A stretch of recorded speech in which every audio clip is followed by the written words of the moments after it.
Imagine living every single day in pain, every step agony, every movement unbearable.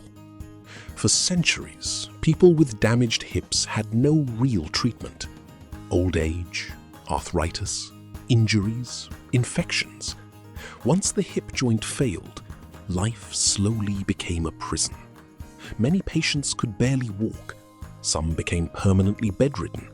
Others spent the rest of their lives dependent on canes, crutches, or wheelchairs.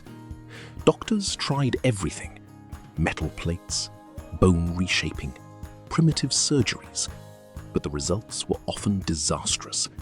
Pain returned, bones collapsed, infections spread, and many patients were left worse than before.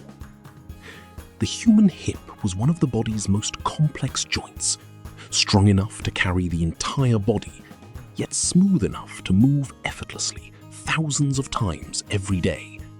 Replacing it seemed impossible. But one surgeon refused to accept that. His name was John Charnley. The year was the 1950s. Inside a small hospital in England, Charnley became obsessed with a single question: what if a damaged human hip could be replaced completely? At the time, most surgeons believed the idea was unrealistic.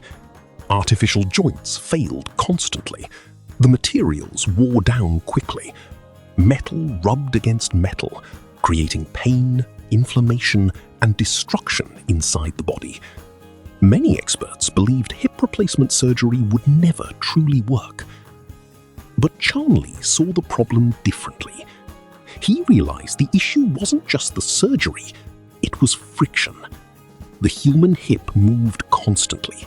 If the artificial joint created too much friction, it would fail. So Charnley began experimenting relentlessly. Different metals, different plastics, different designs. Day after day, year after year. He tested materials in laboratories, studied movement mechanics, analyzed how joints wore down over time. And eventually, he made a revolutionary discovery. Instead of using large metal joints, he used a much smaller metal ball combined with a smooth plastic socket made from polyethylene. The friction dropped dramatically. For the first time, an artificial hip could move more naturally inside the body. But another deadly problem remained: infection. At the time, surgical infections were terrifyingly common. Even successful operations could become fatal within days.